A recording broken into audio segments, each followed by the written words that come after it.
Oi, eu sou a Maria Helena e este é o Como Ela Faz, um espaço dedicado a ouvir mulheres que empreendem, lideram negócios, projetos e ideias inspiradoras. E hoje eu tô com uma convidada muito especial. Ela é minha amiga de adolescência, a gente estudou juntas na escola, ela é mãe, ela é arquiteta, ela é sócia fundadora da ASO, Criação e Construção. Bem-vinda, Bruna, tô muito feliz que você está participando aqui com a gente hoje. Ai, obrigada, Mai. Eu também estou muito feliz. Achei super legal o seu projeto e fiquei muito feliz com o convite. Ah, obrigada. Então, assim, hoje a gente vai falar um pouquinho sobre criatividade, sociedade e o caos da vida real. É isso mesmo. É esse completo caos. Bruna, nos nossos tempos de escola, se alguém te dissesse que você teria um escritório de arquitetura hoje, você acreditaria? Não, de forma alguma. Porque é tudo muito louco, assim, parar e pensar, sabe? Tudo o que aconteceu. Eu sempre sou uma pessoa programada, eu sempre quero programar a minha vida. Então, assim, saí da escola, queria fazer faculdade, terminando a faculdade, eu queria estar trabalhando, mas ainda não tinha esse foco de escritório. Na sequência, casar. Então, assim, eu sempre fui muito programada, mas não imaginava que eu ia conseguir ter o meu escritório. E, assim, pensando, morei a vida toda em Capela do Alto, uma cidade pequena, interior.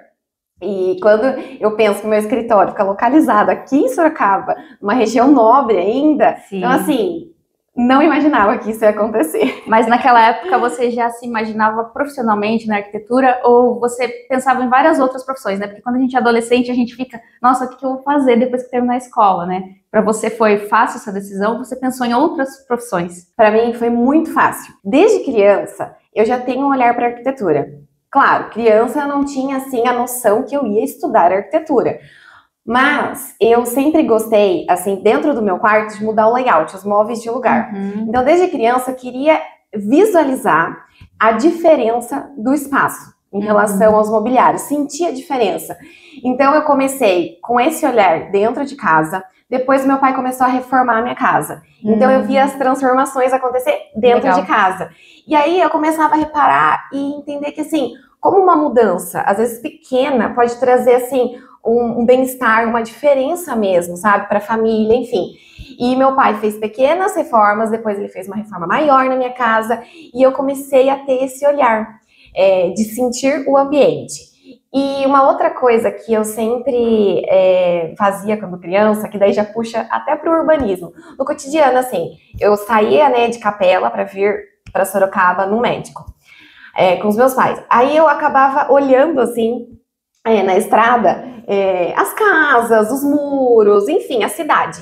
E eu sempre queria consertar alguma coisa. Eu sempre queria pintar. Eu pensava assim, será que se essa fachada ela fosse pintada de outra cor, se ela tivesse um outro tipo de acabamento, essa calçada, se ela fosse niveladinha, eu sempre ficava com esse olhar para a cidade. Então, desde criança eu tenho isso dentro do meu quarto, nas reformas dentro de casa, e esse olhar também para a cidade, para a praça, tudo mais. Então, assim, eu nunca tinha pensado, quando criança, nessa profissão. Porque se você também perguntar para mim assim, você era uma criança que desenhava? Não, eu não era uma criança que as pessoas até poderia chegar e falar assim, quando crescer dá para ser arquiteta. Não, porque eu não tinha essa questão do desenho muito presente. Eu fui despertar esse olhar do desenho dentro da faculdade. E, assim, desenho livre à mão não é o meu forte. Mas foi a partir desse conjunto de visualização desde criança, dentro de casa, que hoje, quando eu olho para a infância, eu percebo que eu já gostava de arquitetura. Já estava em você, desde sempre, né? Sim. Você, tipo assim, aproveitou essa oportunidade, esse sentimento e levou como profissão, né? Isso é muito legal. Exatamente. Eu lembro que na época tinha o Lar do Ocilar, do Luciano Huck. E quando eu vi pela primeira vez o programa, eu falei, que legal esse contato realmente assim com um profissional desenhando e o resultado final. Eu fiquei encantada. Foi uma das coisas que na adolescência, ali perto de finalizar a escola, me levou a querer pesquisar sobre arquitetura, entender sobre arquitetura. Quando que você decidiu que na sua transição, né, até você terminar a faculdade, que era o momento de você abrir o seu escritório? Durante a faculdade, eu até segui um lado mais teórico. Eu fui fazer iniciação científica o meu TFG foi, assim, complexo na questão de pesquisa.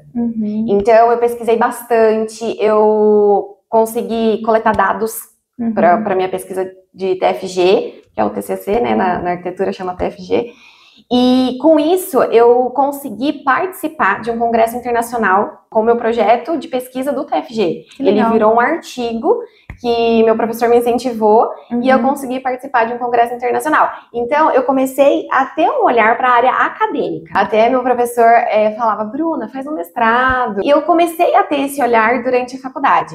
Só que, finalizando no meu curso de arquitetura, eu não quis imediatamente fazer uma pós ou um mestrado.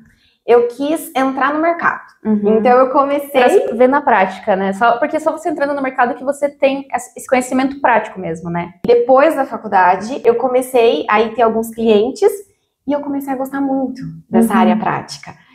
Onde eu tinha contato com o cliente, onde eu entendia a necessidade do cliente, desenvolvia o projeto, o cliente gostava, executava, e aí eu fui pegando realmente, assim, o gosto pela prática. Então, a partir daí eu comecei a trabalhar com projeto, eu fui pensando que eu precisava já estruturar o meu negócio. Então, assim, recém-formada, eu já tinha uma cabeça que, assim, tá, eu preciso estudar, não vai ser para um mestrado, para focar em dar aula, mas eu preciso estudar para eu conseguir atender esses clientes. Então, eu comprei um curso na época de uma arquiteta bem renomada. Com esse curso, eu, assim, consegui aprender muita coisa que você não aprende na faculdade, relacionado mesmo à vivência. Então, falando um pouquinho sobre administração de escritório, falando sobre a gestão mesmo, a parte financeira, também sobre a parte de projeto executivo, que é o material que vai para a obra. Foi através desse cenário, quase fui para a teoria, mas a prática realmente é onde meu coração bate mais forte, é onde hoje, quando eu olho assim, eu falo, eu fiz a escolha certa. Eu acordo todos os dias motivada a trabalhar, porque é uma coisa que eu amo mesmo. Legal. Você chegou a trabalhar numa construtora grande também. Lá você teve uma experiência com projetos maiores também. O que você tem para contar dessa experiência, assim, com projetos maiores? Toda experiência, ela é fundamental. Eu saí da faculdade, comecei a atuar. Eu atuei, depois de formada, 1 ano e 3 meses, atendendo, né, os meus clientes.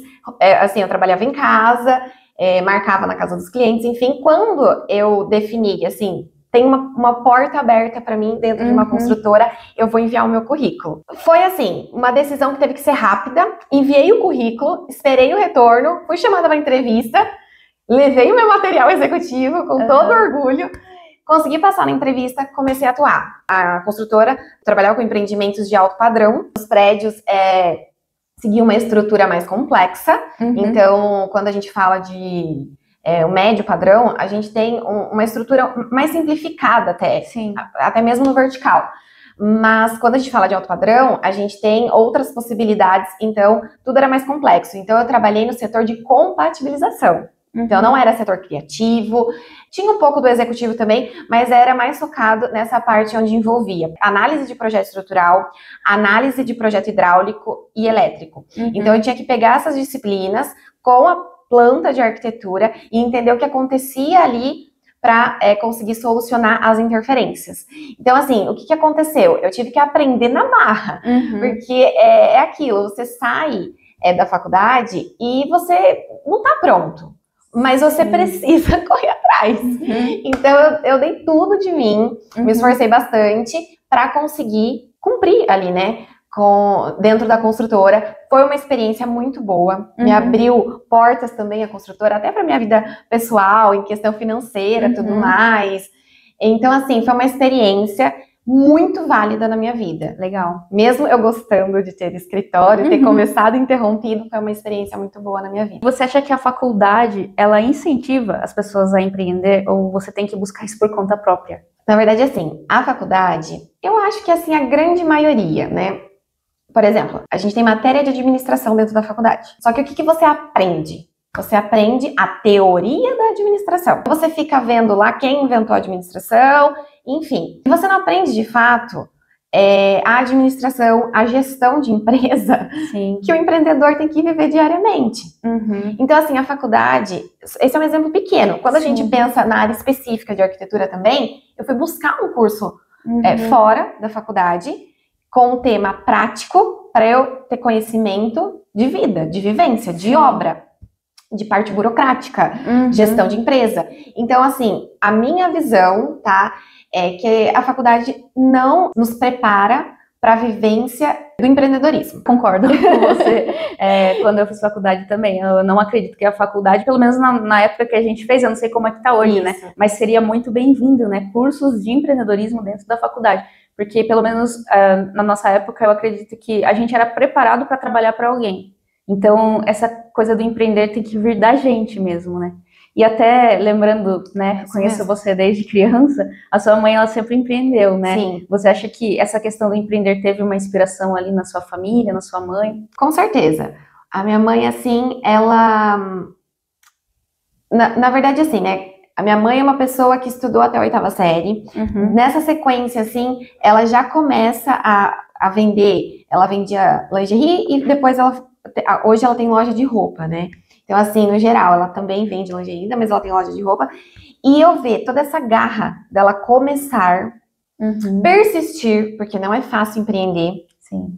E hoje, minha mãe chegou a ter 3 lojas, mas agora o netinho veio, né? Simultâneo, o netinho veio. Ela quis reduzir porque a idade é outra, mas minha mãe chegou a ter 3 lojas. Então, assim, eu ver essa questão, assim, da minha mãe, ela realmente não ter medo, com certeza. Eu acho que num primeiro momento, não de forma consciente, eu tive esse olhar, mas essa observação estava dentro de mim. E hoje, madura, com outra visão, sim, eu olho e vejo que teve influência, principalmente da coragem. Tudo que eu vou começar, minha mãe sempre fala pra mim assim, não tenha medo, vai. Então, eu acredito que esse olhar vem sim de ver a minha mãe empreender. Legal.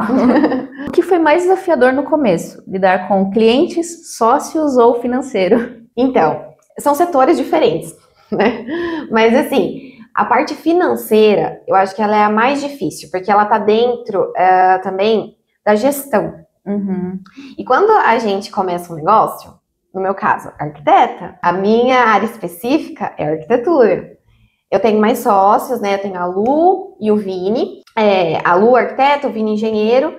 Cada um dentro da sua área específica. Aí você abre uma empresa, no momento que você tem o CNPJ, você tem que ver essa parte burocrática, numa questão de gestão mesmo, completa, numa questão de fluxo de caixa. Você tem que aprender na marra essa outra área. Sim, então, até porque vocês têm suas formações, né? Arquitetas e um engenheiro. Isso. E assim, no começo de negócio, pelo menos, você não vai contratar um financeiro, uma pessoa para administrar. Então, você tem que decidir quem é a pessoa que vai fazer cada área ali da empresa, fora a área que você se formou, né?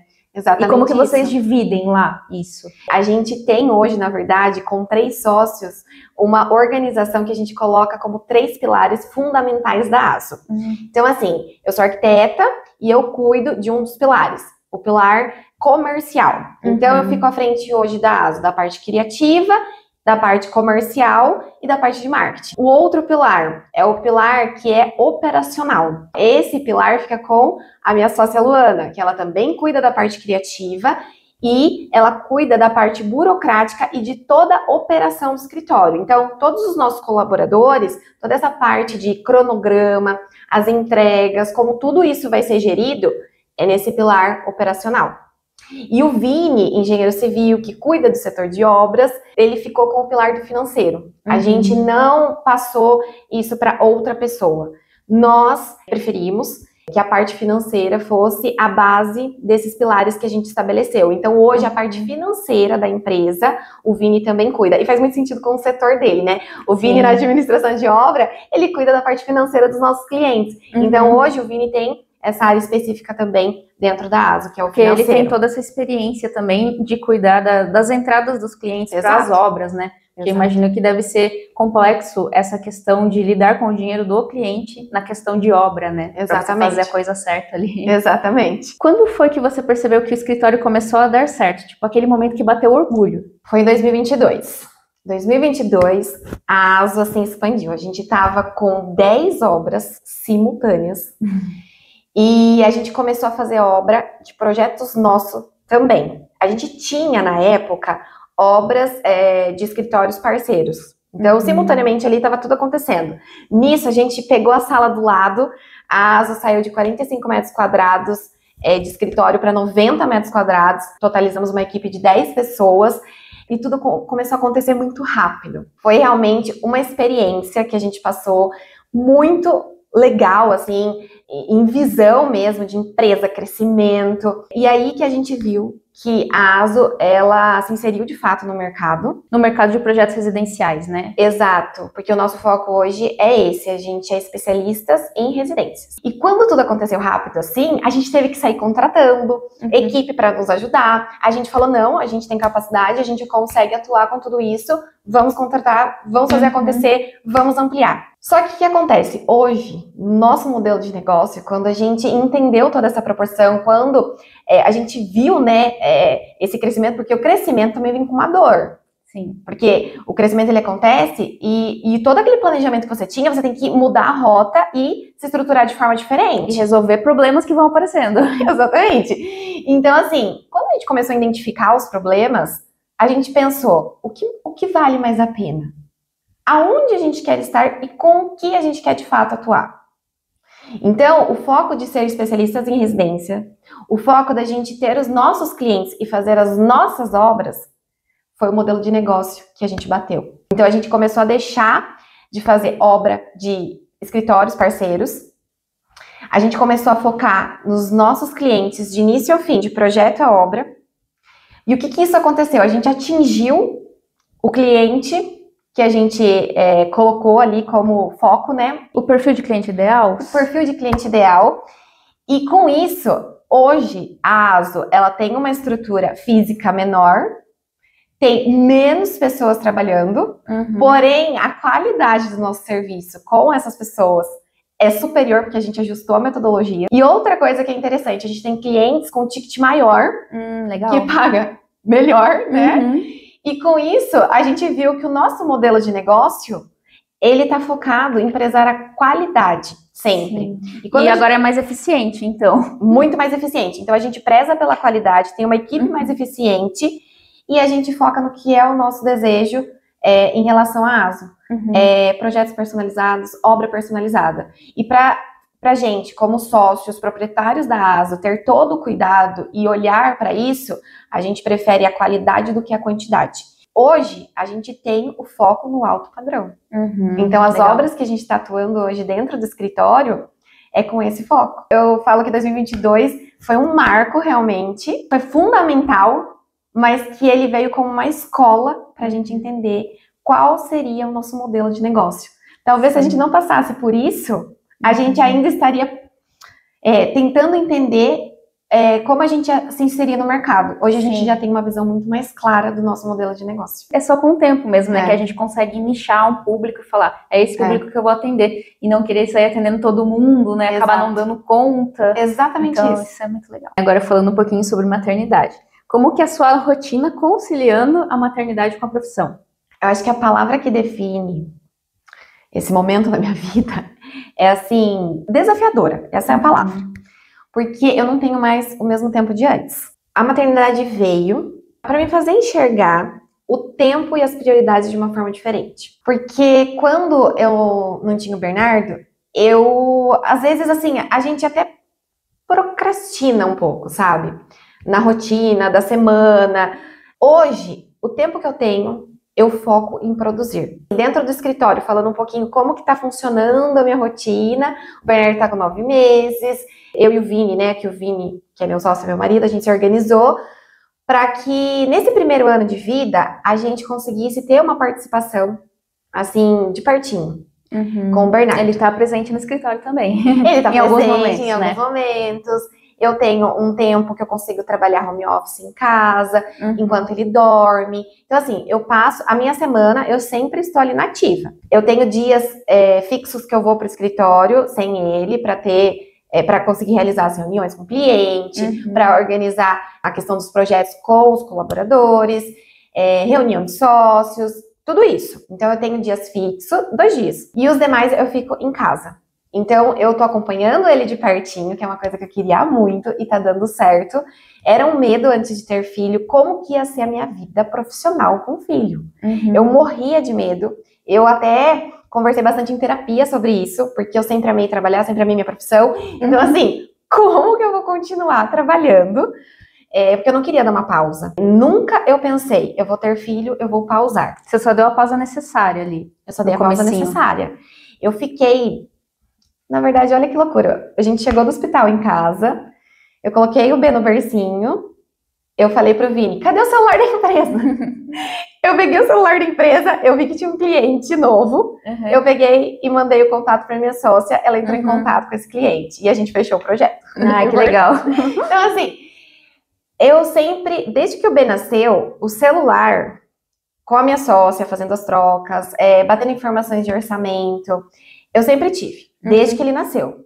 Sentar na frente do computador para trabalhar, depois dos 3 meses. Eu tentei me organizar para conseguir realmente focar no que era mais importante naquele momento, que eram os primeiros meses. Então, eu coloquei que 3 meses para mim ia ser bem importante ter esse foco total, mas eu tinha ali, né, alguns momentos de troca. Sempre estava sabendo de tudo também que estava acontecendo. Sempre, sabendo de tudo, fazendo reunião com sócios, então essa parte eu continuei. Depois dos 3 meses, indo para os 4 meses ali, eu comecei a voltar para o escritório. Tá sendo a rotina, o B tá com 9 meses, e o que eu aprendi com essa questão, né, trabalho mais maternidade? Eu aprendi realmente a enxergar o tempo de uma forma diferente, então hoje eu priorizo, eu foco nas minhas demandas, pego as prioridades, e eu aprendi uma coisa, assim, delegar e confiar, sabe, nesse processo. Então, eu consigo passar todas as orientações, tá visualizando exatamente, né, como que tá saindo esse processo criativo,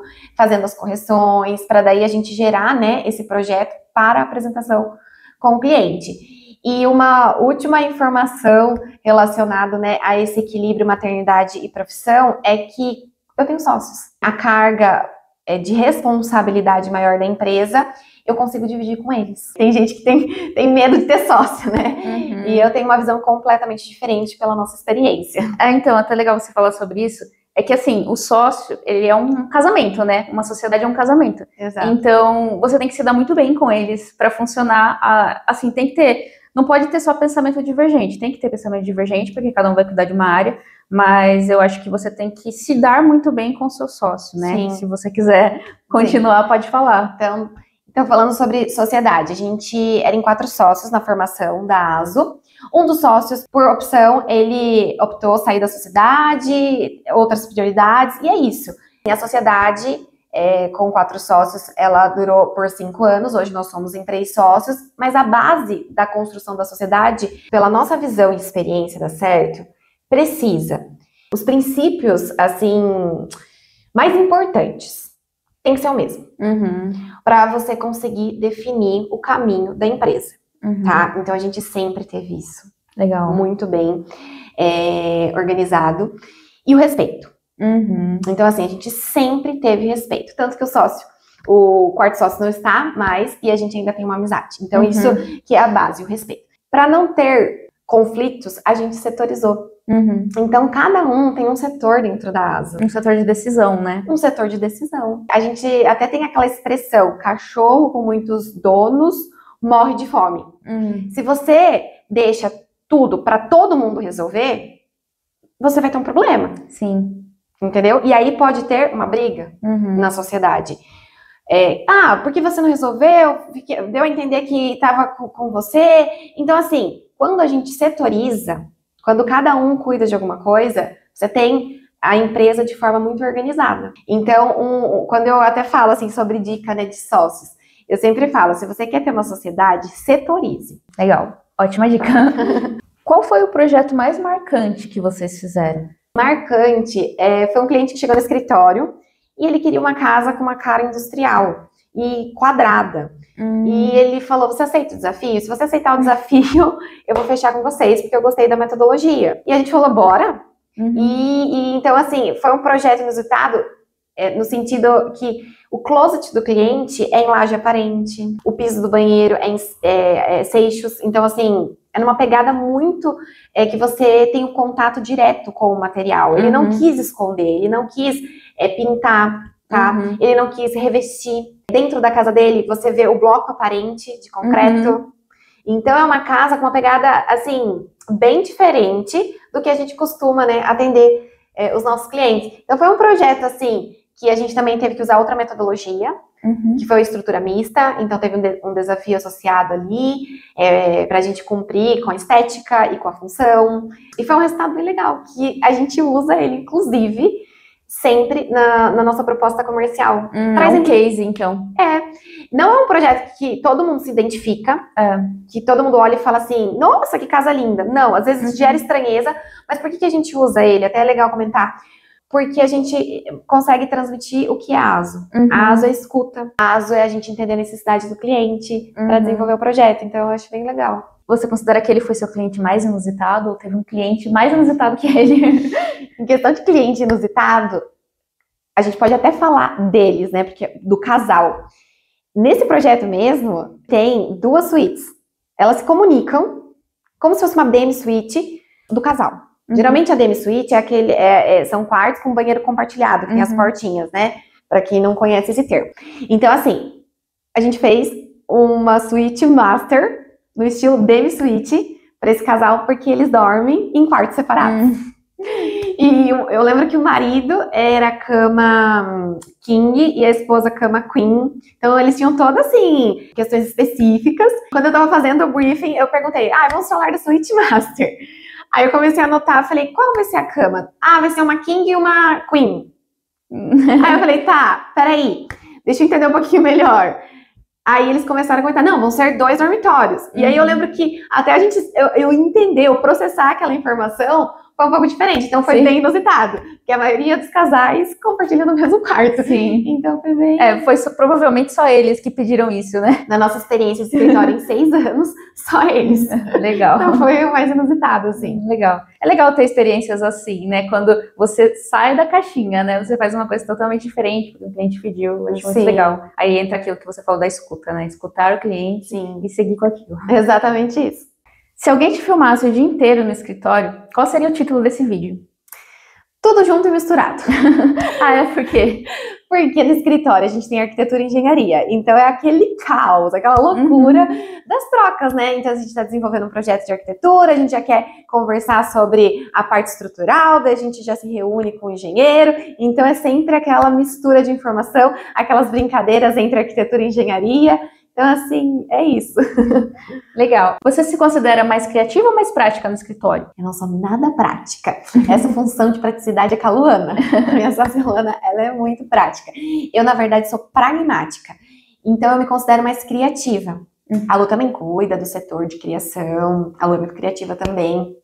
Mas, no meu caso, eu sou muito mais criativa. Eu gosto dessa área de marketing, a parte dos vídeos, que a gente divulga, né? Tanto no YouTube como no Instagram. As ideias, sempre eu que faço.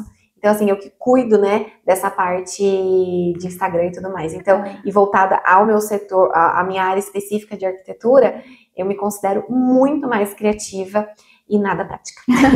Legal, eu acompanho os Reels, né, de vocês no Instagram e eu acho muito legal e você fala super bem nas câmeras, eu gosto bastante, acho que é pra você mesmo essa função. E o que mais te inspira a criar hoje? O que mais me inspira é escutar. Então, assim, eu escuto muito o cliente. Qual é a história dele? Que momento que ele tá? Ele quer construir para investir ou para morar?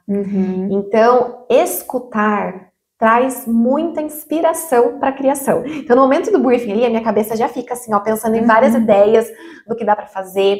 É claro que o perfil do terreno também, a topografia desse terreno traz também as possibilidades. Cada projeto ele é único. Sim. Então, a gente tem uma análise, né, específica ali. Eu gosto também muito de visitar o terreno antes de iniciar um projeto para avaliar o entorno, entender a vista. Então, o que me inspira de fato é isso, entender a história do cliente, as necessidades dele, entender esse perfil natural do terreno, entender de fato como é esse espaço.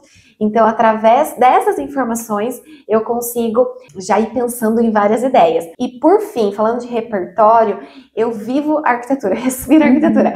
O meu sócio marido, ele sempre fala, né? A gente chega em casa, eu tô com o celular vendo alguma coisa, ou um vídeo, enfim. Tanto de um ambiente finalizado ou alguma coisa relacionada a um material novo, enfim. E ele fala, Bruna, você acabou de sair do escritório e você tá vendo coisa de arquitetura, descansa.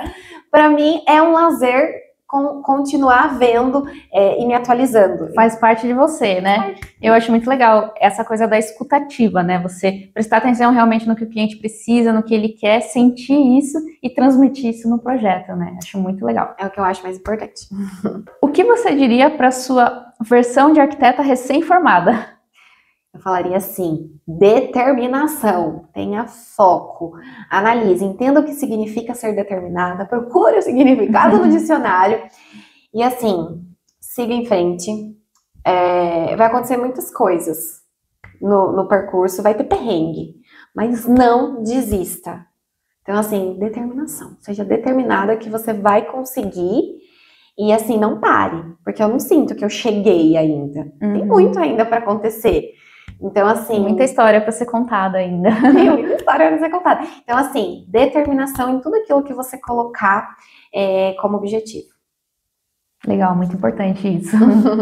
O que te dá mais orgulho quando você olha para o que você já construiu? O escritório. Então, assim, ver que esse escritório existe, pensar em toda a trajetória, é o que me dá mais orgulho. Esse ano nós completamos 6 anos de escritório.